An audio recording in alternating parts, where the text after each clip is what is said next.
स्वागत है आप सभी का हमारे YouTube channel RSC education point पे। चलिए आज हम शुरू करते हैं। रीजनिंग का एक महत्वपूर्ण टॉपिक है डाइस। पेपर में हमें दो प्रकार से क्वेश्चन दिया जाता है। नंबर एक है क्लोज डाइस, दूसरा है ओपन डाइस। हम बात पहले करेंगे क्लोज डाइस की और इस वीडियो से हम दोनों प्रकार के डाइस को समझेंगे, ओपन डाइस को भी और क्लोज डाइस को भी। क्लोज डाइस में हम सबसे पहले बात करेंगे डाइस के प्रकार की। डाइस दो प्रकार का होगा, एक होगा मानक पासा, दूसरा होगा सामान्य पासा। मानक पासा वो पासा होगा जिसके विपरीत अंकों का योगफल 7 होगा, परंतु जो सम्मुख फलक होंगे उनका योगफल 7 नहीं होगा। तो अगर मैं कहूँ 1 के विपरीत कितना होगा, 1 के विपरीत हमें मिलेगा 6, 3 के विपरीत हमें मिल जाएगा 4 और 2 के विपरीत हमें मिल जाएगा 5। तो यहाँ विपरीत अंकों का योगफल क्या होगा, 7 होगा, परंतु सम्मुख अंकों का योगफल 7 नहीं होगा। दूसरा है हमारे पास सामान्य पासा। सामान्य पासे में सम्मुख अंकों का योगफल तो 7 होगा मगर विपरीत अंकों का योगफल 7 नहीं होगा। यदि मैं कहूँ 2 के विपरीत हमें 5 भी हो सकता है, 6 भी हो सकता है और 1 भी हो सकता है। हम 3 के विपरीत कहें तो 3 के विपरीत भी ये तीनों अंक में से कोई सा अंक होगा और 4 के विपरीत भी इन तीनों में से ही कोई सा अंक होगा। हम एग्जैक्टली नहीं बता सकते क्योंकि इसके विपरीत अंकों का योगफल 7 नहीं होता है। चलिए हम पहले क्वेश्चन की बात करेंगे। पहला क्वेश्चन क्या दिया है, पहला क्वेश्चन है हमारे पास जिसमें एक डाइस की विभिन्न स्थितियां दी गई है और हमसे पूछा गया है 3 के विपरीत अंक कौन सा है। सबसे पहले हम क्या करेंगे, यहाँ 4 स्थितियां हैं डाइस की और इन चारों में से हमें क्या करना है, वे 2 डाइस लेने हैं जिनमें कोई एक अंक कॉमन हो। हम देख लेंगे 3, तो यहाँ भी 3 है पर यहाँ 1 भी है 1 भी है, तो 2 कॉमन है। तो हमें लेना है केवल एक कॉमन अंक वाला। तो यहाँ हम देख लेंगे इसके साथ 2, 4, 5 और यहाँ देखते हैं यहाँ क्या है 5। तो ये 2 वे डाइस है जिनके अंदर केवल एक अंक कॉमन है। जो कॉमन अंक होगा उसको हम यहाँ लिख लेंगे, कितना है 5। अब इससे हमें क्लॉकवाइज चलना है, यहाँ हम 4 बॉक्स बना लेंगे। इसके बाद क्लॉकवाइज चले तो 4 मिला, फिर क्लॉकवाइज चले तो 2 मिला, फिर यहाँ 5 था। इससे क्लॉकवाइज जब हम चले तो हमें कितना प्राप्त हुआ 3 और इससे क्लॉकवाइज हम चलते हैं तो कितना प्राप्त होता है 1। अब बचता क्या है 6। तो हमसे पूछा गया 3 के विपरीत, एक स्थान छोड़कर एक दूसरे के विपरीत होते हैं। यहाँ 3 के विपरीत क्या है, 3 के विपरीत 4 है और 1 के विपरीत है 2 और 5 के विपरीत क्या होगा 6। तो एक स्थान छोड़कर एक स्थान के बाद क्या होंगे विपरीत। अब बात करते हैं डाइस के 2 प्रकार होते हैं, एक होता है जनरल डाइस और एक होता है स्टैंडर्ड डाइस। जनरल डाइस यानी कि सामान्य पासा, वो पासा होगा जिसके सम्मुख सतहों का योगफल 7 होगा। हम देख लेंगे यहाँ 6 और 1 7, तो हमें क्या मिल गया 7। इसका मतलब ये कौन सा पासा है, सामान्य।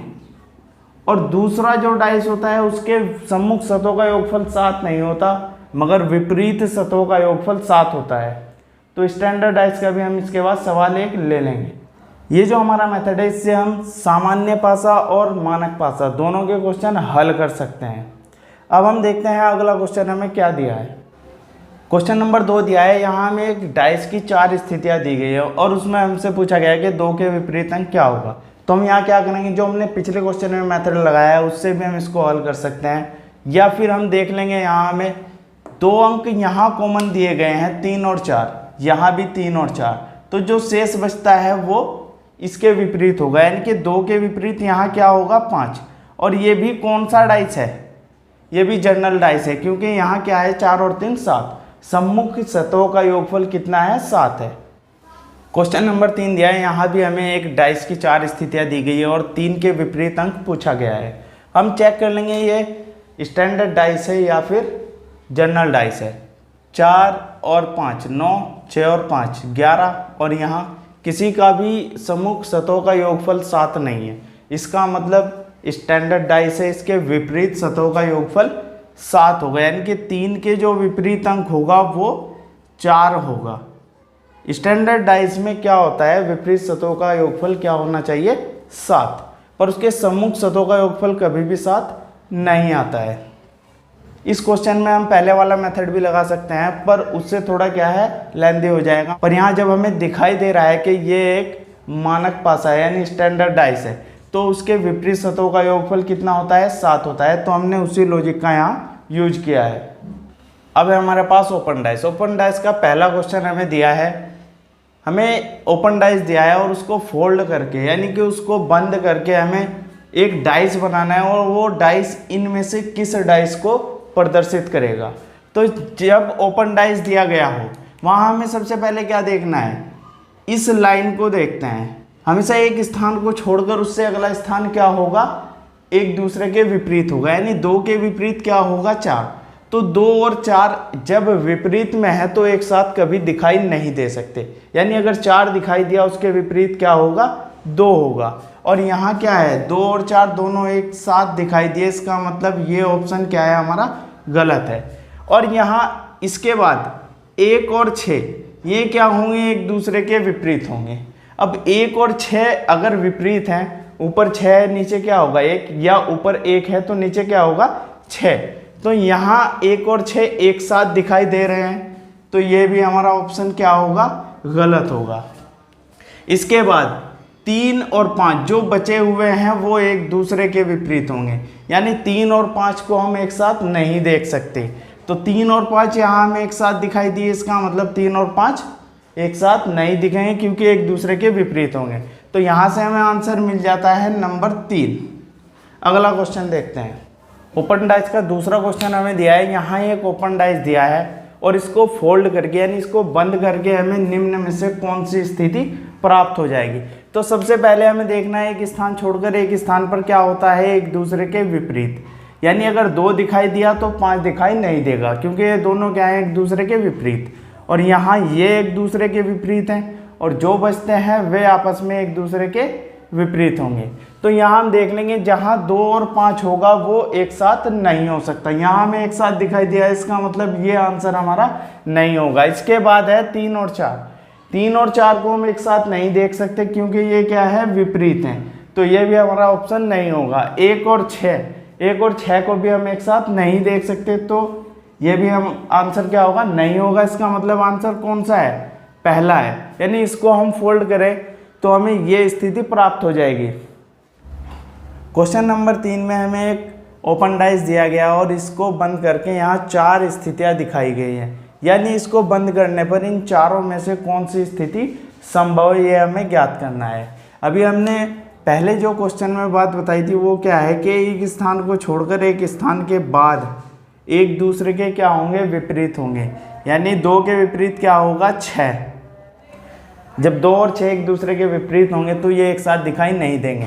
तो यहाँ हम देख लेंगे जहाँ भी 2 और 6 एक साथ दिखाई देंगे वो हमारा आंसर नहीं होगा। तो ऐसा कोई सा भी ऑप्शन नहीं है। अब हम यहाँ देख लेंगे 1 और 3। यहाँ 1 किसके विपरीत होगा, 3 के, क्योंकि एक स्थान छोड़कर एक दूसरे के क्या होंगे, विपरीत होंगे। तो 1 और 3 जहाँ भी दिखाई देंगे वो आंसर नहीं हो सकता क्योंकि ये एक दूसरे के विपरीत है। अगर 3 दिखाई देगा तो 1 दिखाई नहीं देगा और 1 दिखाई देगा तो 3 दिखाई नहीं देगा। इसके बाद जो बचता है वो एक दूसरे के विपरीत होगा, यानी 4 और 5। अब 4 और 5 जहाँ भी एक साथ होंगे वो क्या होगा, नहीं बन सकता। तो इसका मतलब 2 स्थितियाँ हमें प्राप्त हुई और ये दोनों क्या है, हमारे आंसर है, यानी पहली और दूसरी स्थिति संभव है। अगला क्वेश्चन है हमारे पास, यहाँ एक ओपन डाइस दिया है और इसको बंद करके हमें इनमें से कौन सी स्थिति प्राप्त हो सकती है ये हमें ज्ञात करना है। तो सबसे पहले हम क्या देख लेंगे, एक स्थान छोड़कर दूसरा जो स्थान हमें प्राप्त होता है वो क्या होगा, एक दूसरे के विपरीत। यानी 2 के विपरीत क्या होगा, 4। तो 2 और 4 को हम एक साथ नहीं देख सकते। 2 और 4 एक साथ है, इसका मतलब ऑप्शन हमारा ये गलत है। और 1 और 3 यानी 1 किसके विपरीत है, 3 के। अब 1 और 3 जहाँ भी होंगे वो हम काट देंगे, 1 और 3 का ऑप्शन हमें नहीं दिया गया। इसके बाद 5 जो विपरीत होगा वो किसके होगा, देखते हैं। जब इसको हम फोल्ड करेंगे तो ऊपर जो कंडीशन हमें प्राप्त होगी वो कुछ ऐसी होगी। ऊपर हमारे पास क्या है, क्रॉस, और नीचे क्या है, हैज, और इधर क्या है, आयत, और इधर क्या है, एक वृत्त। तो इस कंडीशन से हमें प्राप्त होगा। और यहाँ हम देख लेंगे 6 दिया है ऑप्शन में, 6 तो हमारे पास ओपन डाइस में है ही नहीं, तो ये भी हमारा क्या होगा, ऑप्शन गलत होगा। और यहाँ भी 6 दिया गया है, इसका मतलब ये भी क्या होगा, गलत होगा। और यहाँ हम देखते हैं क्रॉस के सामने हमारे पास क्या हैज़ है, और यहाँ क्रॉस के सामने हमें क्या दिया गया है, वृत्त दिया गया है, इसका मतलब ये भी क्या होगा, गलत होगा। तो आंसर जो हमारा होगा, इनमें से कोई नहीं।